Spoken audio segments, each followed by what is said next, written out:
Guys, welcome back to Cheatham Street Relics. As you can see, I still have the 95 Dodge Dakota Sport. I picked this up a couple months ago. Honestly, guys, I don't even really know why I bought it. Uh, my thinking was then, the guy that had it uh, posted it on Facebook and not on Marketplace, just on his page. He's a friend of mine, and just see if anybody wanted it. I think I paid him give him $400 for it, and if not, he was going to scrap it. And I thought, man, I hate to see a good-looking little truck like this get scrapped. And it is a good-looking truck. It's a Southern truck. I haven't found any rust on it.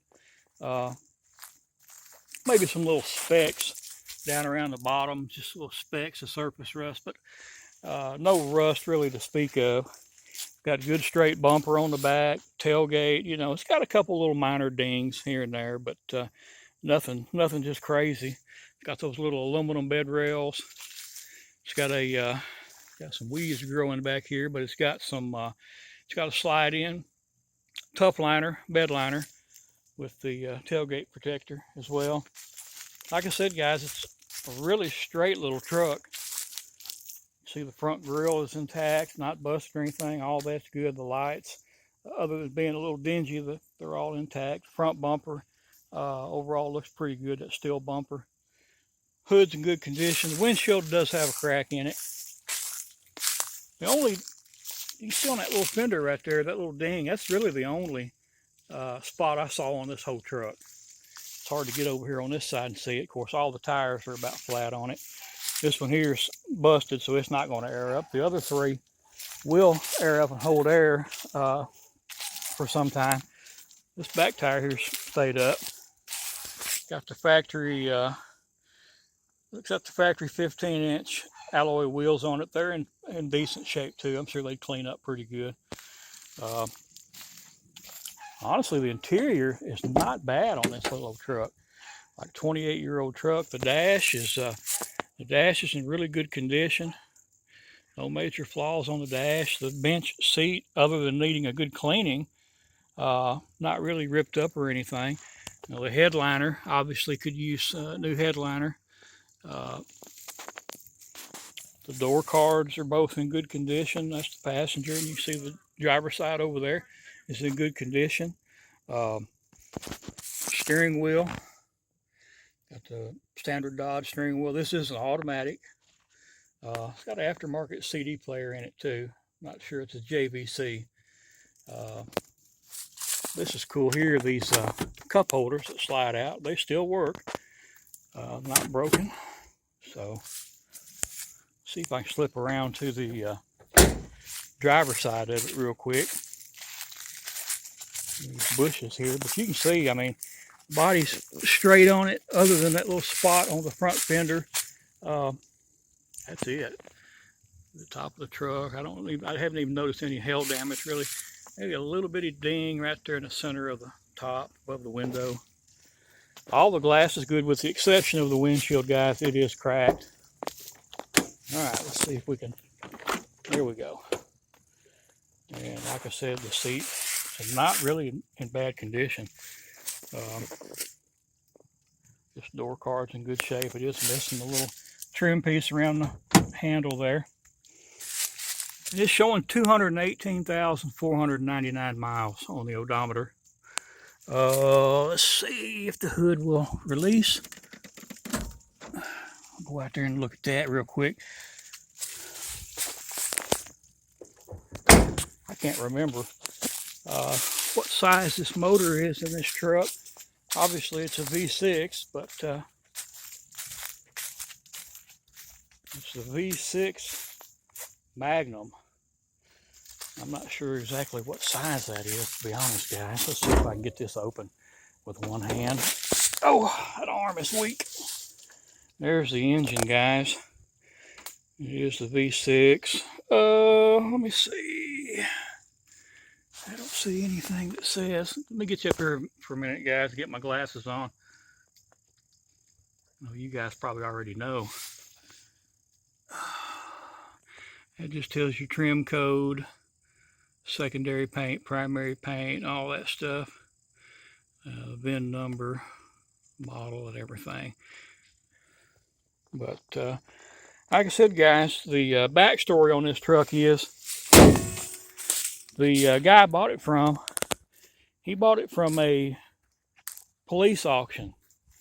So this vehicle was uh, seized by the police and put in an impound lot. And generally, I know a lot about this because I work in that field. So generally, these things after they're seized, it takes a while to go through the court process, and so they'll usually sit in an impound lot for about a year at least. Sometimes a little more, maybe a little less, but generally they'll sit in the impound lot for about a year while all the court process goes through and everything. So I would assume it probably sat in an impound for about a year. Now he bought it from the auction in 2012. He's got all the paperwork, and I've got the paperwork. He gave me the paperwork. I'll have to dig it up. It's been about 3 or 4 months, but he did give me all the paperwork that he got from the city when he bought it at auction. And he basically paid for it at the auction, drove it home, which he lives probably about, I'm going to say 15, 20 miles or so from here, give or take. And he parked it. It was going to be a project truck for him and his son that never came about. So 2012, he takes it home, drives it home, parks it, and forgets about it, basically. And it sits from 2012, and I'm pretty sure that's right, 2012, all the way up to when I bought it from him a couple months ago. And this is, of course, 2023. You see the tag on it expired in June of 2011, so that's probably about right. It sat in the impound lot for probably a year, close to it. He bought it, drove it home, and parked it, let it sit. It sat for another however many years that is.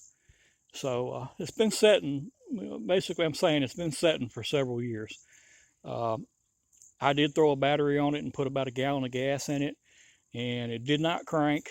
It did turn over and sounded fine turning over. I think I've got a short video on here, a little short of it spinning over where you can hear that it's not locked up. It spins over, doesn't sound bad, sounds good. It's just been sitting so long, guys. It's just going to take some TLC. But I was thinking, really, if somebody needed one for parts, I mean, gosh, you got so many good parts on this truck, from the interior to the engine to the body. Like I said, that tailgate's got a few little scratches and dings on it, but the bed itself is good. The doors are good. Passenger side front fender, hood, front clip. So many good parts on it. The driver's side fender is repairable easily. If you had one that was really rough and just needed a driver's side fender, this would be an easy. You might could PDR that. I'm not sure. I don't know, but anyway, guys, when I brought it home, when I bought it, I listed it on Marketplace, but I listed it kind of high. I've had a few people come and look at it, but they want everybody wants a cheap vehicle that runs like a new vehicle, and obviously this is not going to be the truck for them. Probably more suitable for, like I said, for parts. If somebody needed a parts truck, or if somebody's a really good mechanic and really wanted a project to tinker on, I'm sure you might could get it going. The situation with the title on it, the guy never did go get the title for it. He kept all the paperwork, which I have copies of it, paperwork that he got from the sale. He actually had a local police officer come out and check the vehicle and everything. So everything's kosher, everything's cool on the vehicle. I did go over and speak with the lady at the courthouse. Actually, it's the next county over, Benton County, Tennessee. I went over and spoke with her, and she said, yeah, you can get a title for it, but the gentleman I bought it from will have to be the one to get the title, since all the paperwork is in his name. And the cost for that would be like $75. So, I can get with him, run down to the courthouse over there, and pay him $25, and then they'll send him a title for the truck. It sounds pretty simple, but we both work full time, and he drives a truck. I work here for the city, so trying to get together on it and everything. I would just much rather sell this thing, you know, as is for a parts truck, uh, and I'd like to get 800 bucks out of it. I think it's well worth that, especially if somebody needed one for parts, or like I said, guys, if they wanted one to tinker on and you know, kind of maybe try to get it running or whatever. But anyway, I'm gonna relist this on Marketplace. Like I said, last time I listed it a little bit higher, about 1,400, and uh, had a few tire kickers, but that's it. I'm gonna drop the price down to 800 bucks, and I'm gonna have to stick real close to that. And you know, if worse comes to worse, guys, and I hate to do this, but if it doesn't sell for that or close to it, I'm going to have to call the scrapyard to come and get it and try to recoup as much of my money as I can. They say scrap prices are down right now. I've got, like I said, 400 bucks in the truck, so I may have to take a loss on it. But you know, it is what it is. I hate to see a nice looking little truck get scrapped out, but that's where it's headed to if I don't sell it within the next few months. You know, like I said, it's not hurting anything sitting out here at my parents' house, but you know, I'm about to get tired of looking at it. All right, guys, thanks for watching, and we will catch you on the next video.